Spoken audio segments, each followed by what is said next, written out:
할렐루야! 오늘도 말씀 속에 하나님이 주시는 귀한 은혜를 체험하는 시간이 되시길 간절히 소망합니다.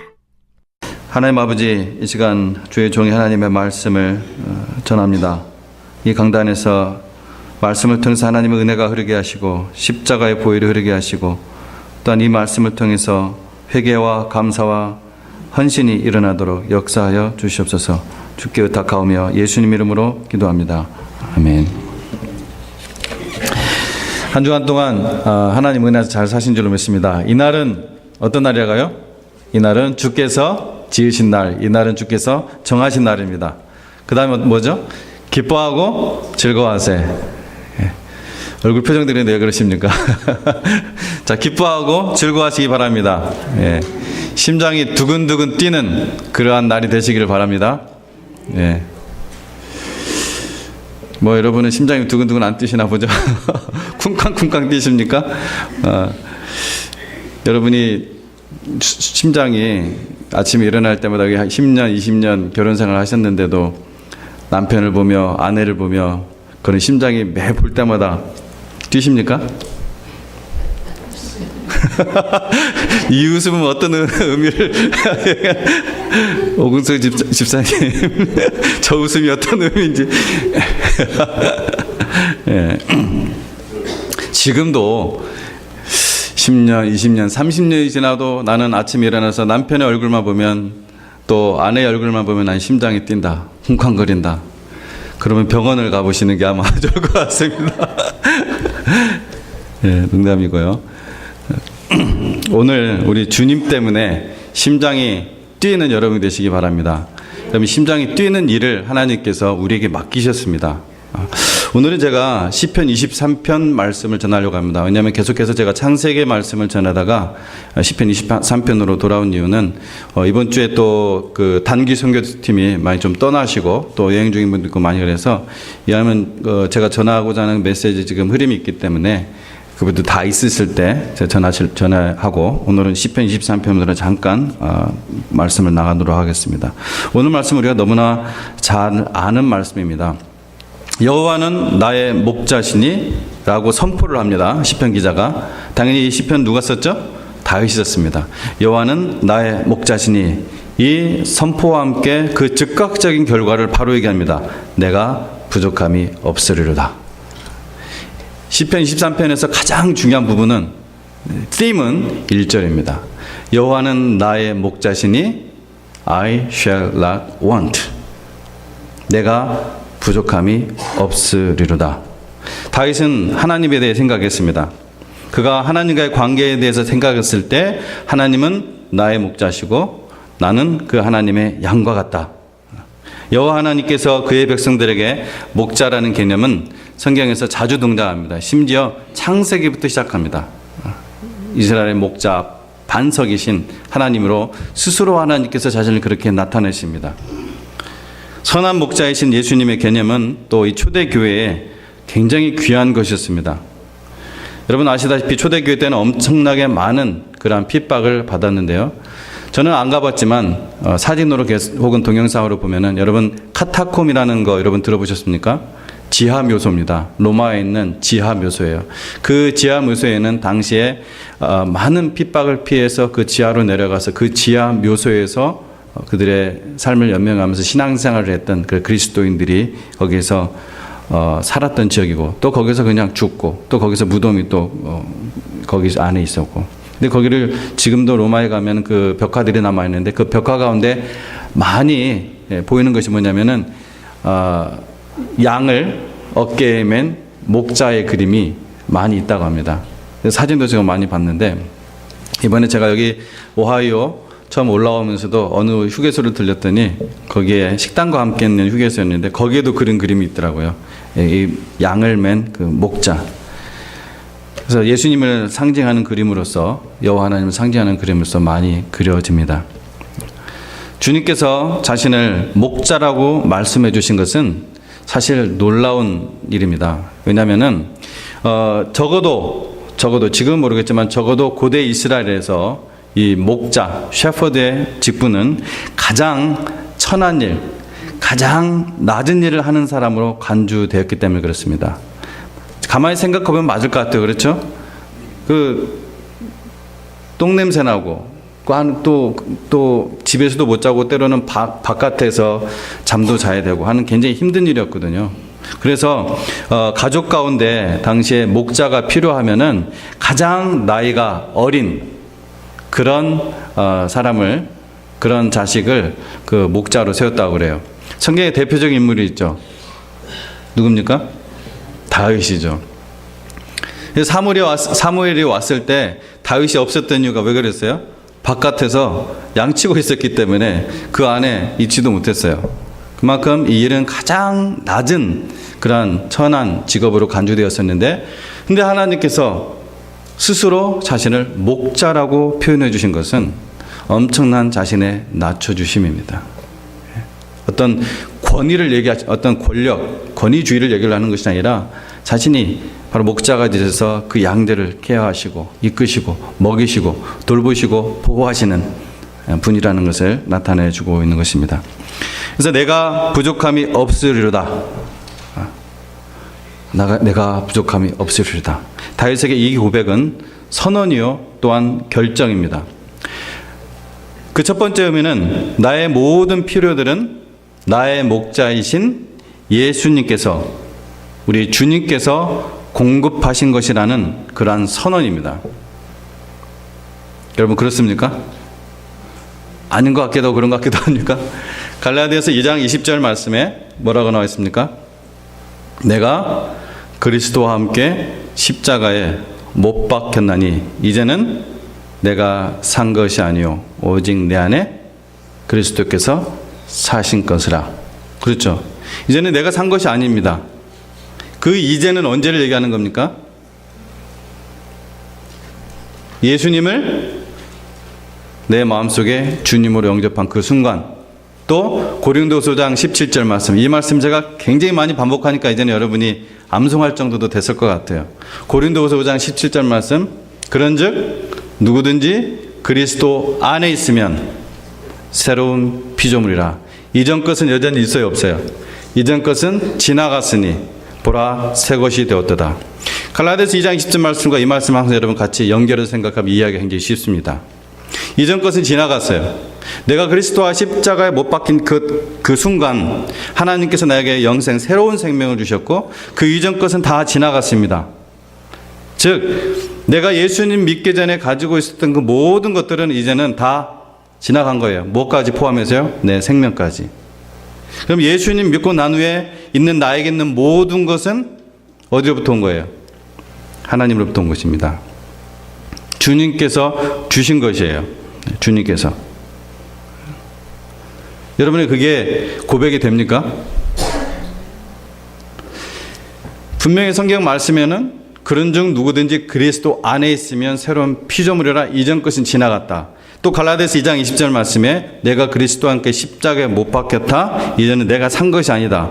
그러면 우리가 하나님께 주신 그 새 생명을 주신, 우리가 하나님으로부터 거듭난 그 영생의 생명을 얻는 그 순간부터는 사실은 모든 것이 다 하나님께서 주신 것이에요. 모든 것이. 여러분이 바로 오늘까지 예를 들어 차를 타고 다니고 여러분이 내 집으로 알고 살았던 그 집이 오늘 내가 예수님 영접한 그 순간 뭐예요? 다 내가 벌고 내가 한 것이 아니라 하나님께서 주신 것이라는 거죠. 왜요? 이제는 더 이상 나는 없어요. 올드 셀프는 이제는 더 없는 겁니다. 모든 것이 다 하나님께로부터 온 거예요. 가만히 여러분 생각을 해보세요. 이 말씀을 여러분이 그냥 멀리서 생각하시면 안 돼요. 여러분에게 바로 적용을 시켜야 됩니다. 그래서 사도가 아니라 다윗은 역대상 29장 14절에서 이렇게 고백을 합니다. 나와 나의 백성이 무엇이간데 이렇게 즐거운 마음으로 드릴 힘을 주셨나이까. 모든 것이 주께로 말미암았사오니. 뭐라고요? 모든 것이 주께로 말미암았사오니 우리가 주의 손에서 받은 것으로 주께 드린 것뿐이니라. 여러분, 다윗의 그 고백이 여러분의 고백이십니까?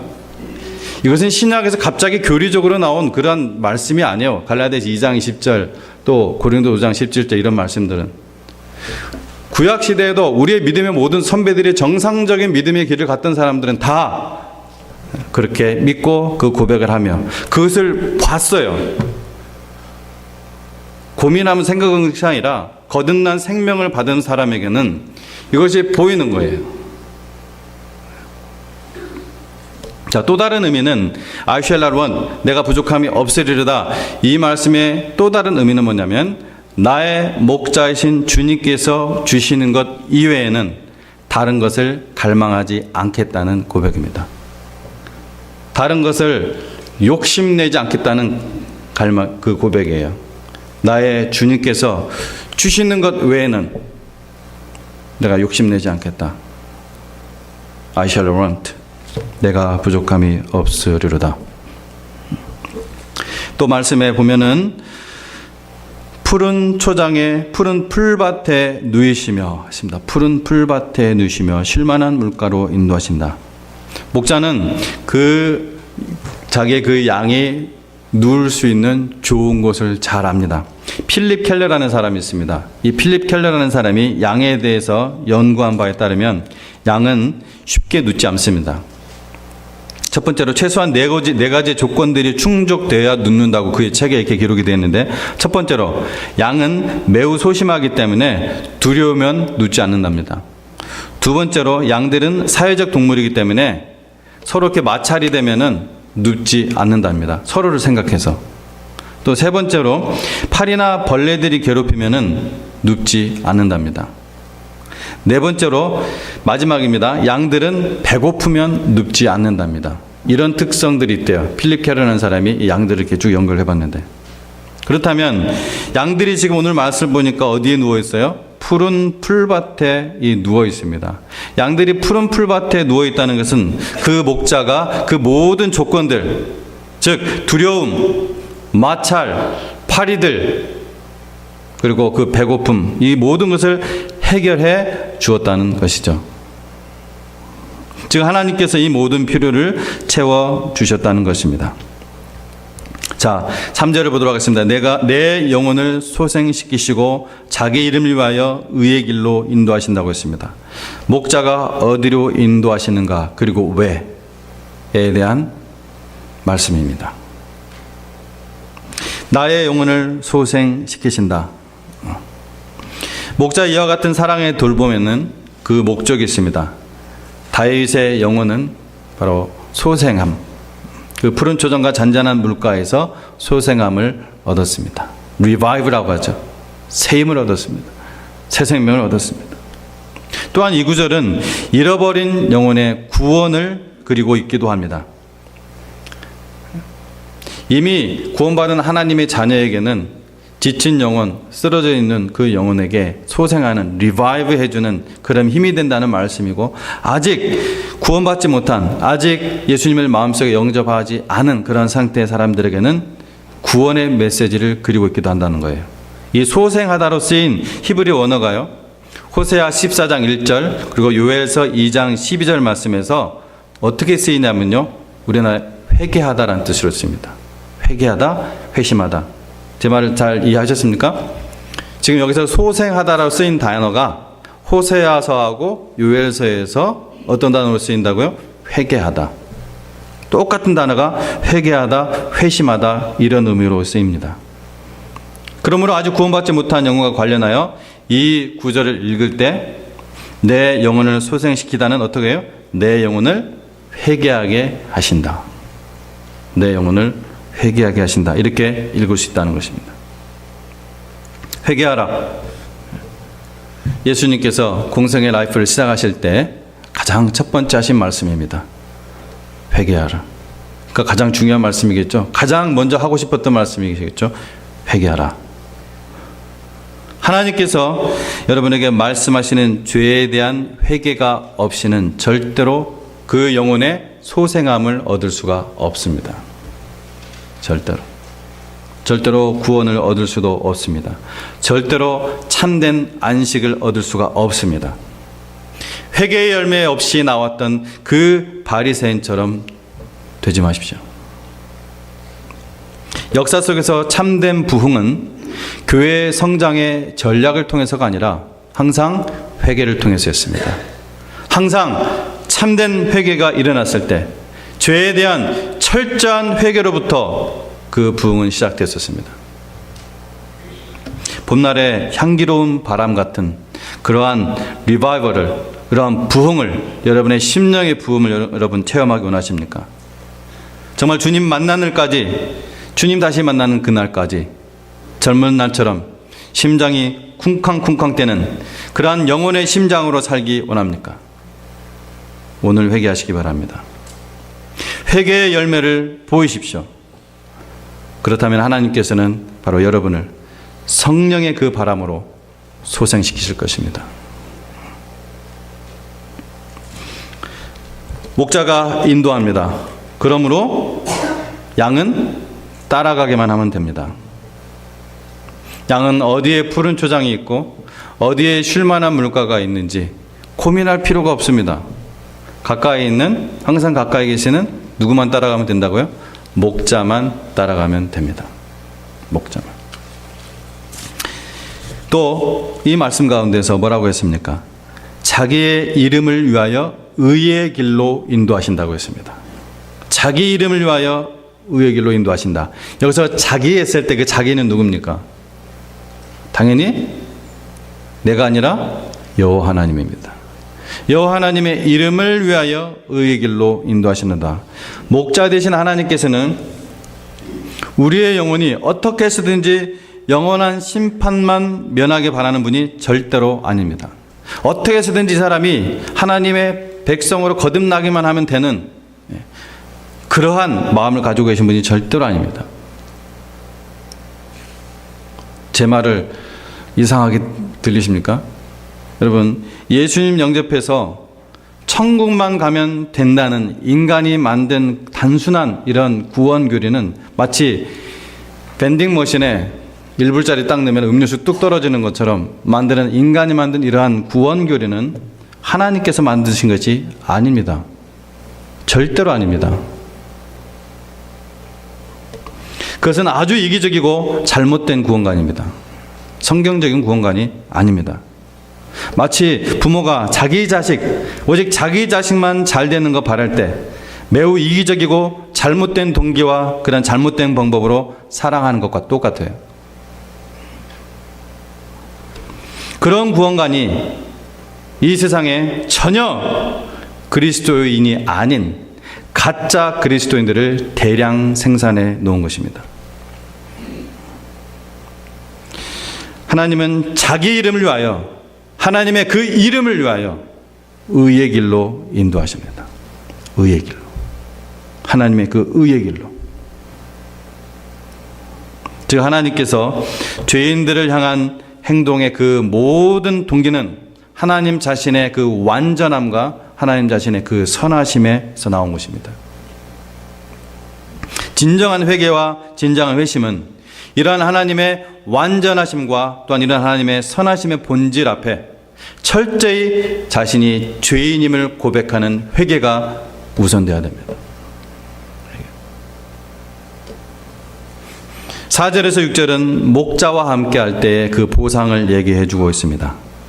사망의 음침한 골짜기로 다닐지라도 해를 두려워하지 않는다. 여기서 사망의 음침한 골짜기라는 것은 물론 죽어 있다는 것이 아니죠. 그것은 죽음처럼 정말 얼마나 힘들고 고통스러우면은 죽음처럼 그 사망의 그 어둡고 음침하고 그 무서운 그 상황을 지금 얘기해 주고 있습니까? 그 사망의 음침한 골짜기로 다닐더라도 해를 두려워하지 않는다. 해 받을 것을, 상해 받을 것을 두려워하지 않는다. 회개하고 구원받은 하나님의 자녀들에게는 이러한 해 받는 일이, 상처받는 일이, 고통받는 일이 일어나지 않습니까? 아니요, 반드시 일어납니다. 오히려 여러분 예수님 믿고 나서 더 많은 고난이 있을 것입니다. 왜요? 예수님이 말씀하셨죠.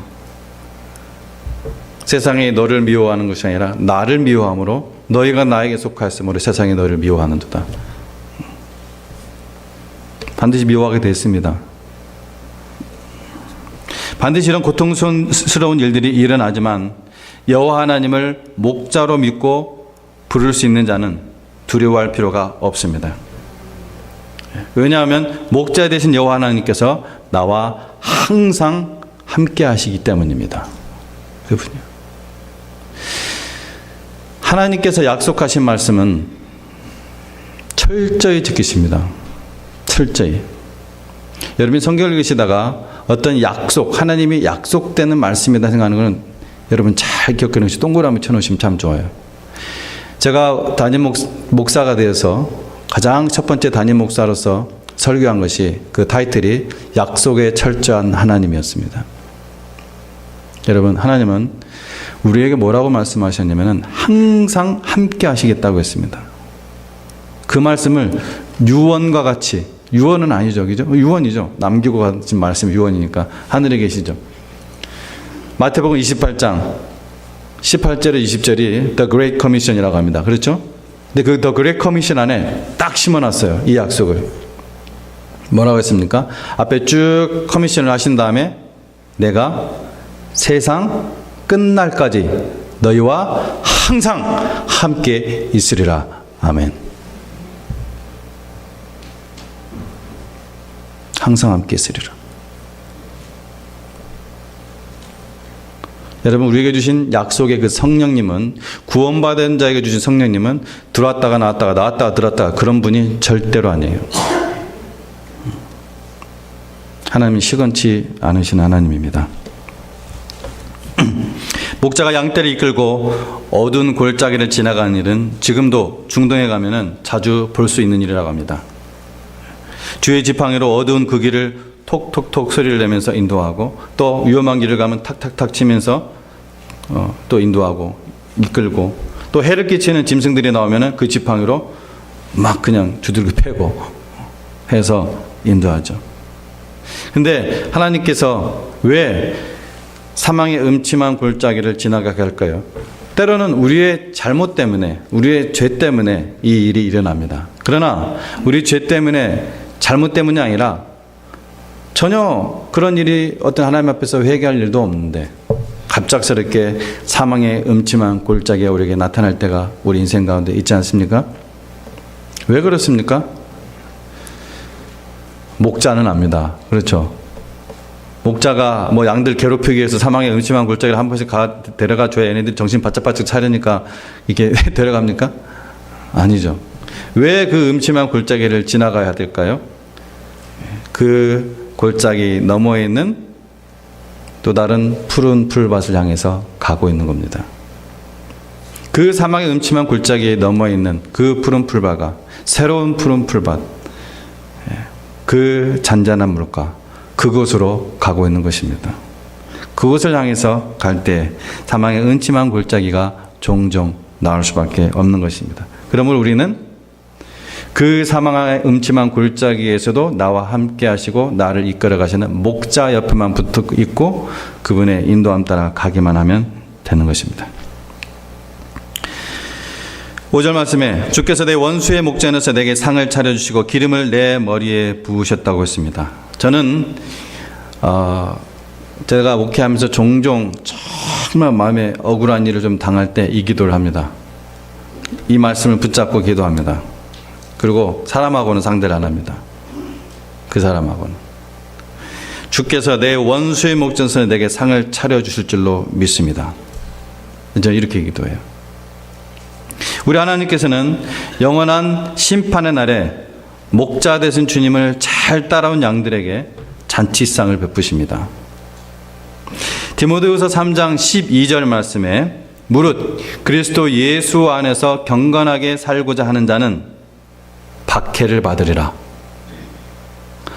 그리스도 예수 안에서 경건하게 살고자 하기 때문에 박해를 받을 수 있다는 것입니다. 우리의 경건한 믿음으로 인해 받게 했던 그 모든 원수들 앞에서 하나님께서는 잔치를 베푸십니다.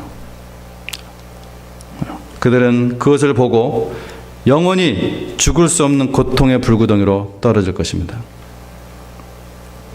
그러므로 디모데후서 3장 5절에서 경건의 모양은 있으나 경건의 능력은 부인하는 자니 너는 이 같은 자로부터 뭐라고 합니까? 떠나라고 합니다. 내가 돌아서라. 경건의 모양은 있으나 경건의 능력은 없는 자니 너는 이 같은 자들로부터 돌아서라. 종교의 껍데기만 가지고 있고 성경 지식의 껍데기만 갖고 있고 그 삶에 그 말씀으로 인한 예수 그리스도의 향기가 나지 않는, 그것을 알면서도 끝까지 하나님 앞에서 변하지 않는, 회개하지 않는 그러한 심령, 그 영혼들에 대해서 얘기를 하고 있는 것이죠. 그렇게 할 때, 이렇게 할 때 주의 선하심과 인자하심이 여러분의 평생을 따를 것입니다. 그것이 우리 하나님의 약속입니다. 그리고 이 땅에서와 이 땅 넘어 영원한 천국에서 영원토록 주님과 여러분 거할 것입니다. 저는 오늘도 주님으로부터 부름 받기를 원합니다. 제가 가면은 우리 자식들은 어떻게 되는가 전혀 걱정 안 합니다. 전혀 걱정 안 해요. 제가 저를 데려가시면 하나님께서 키우시겠다는 그 믿음이 분명히 있기 때문입니다. 이것이 사도 바울의 고백이었어요. 정말 사모합니다. 저는 그 나라를. 여러분에게 마지막 질문 하나 합니다. 오늘 말씀의 설교의 제목이 뭡니까?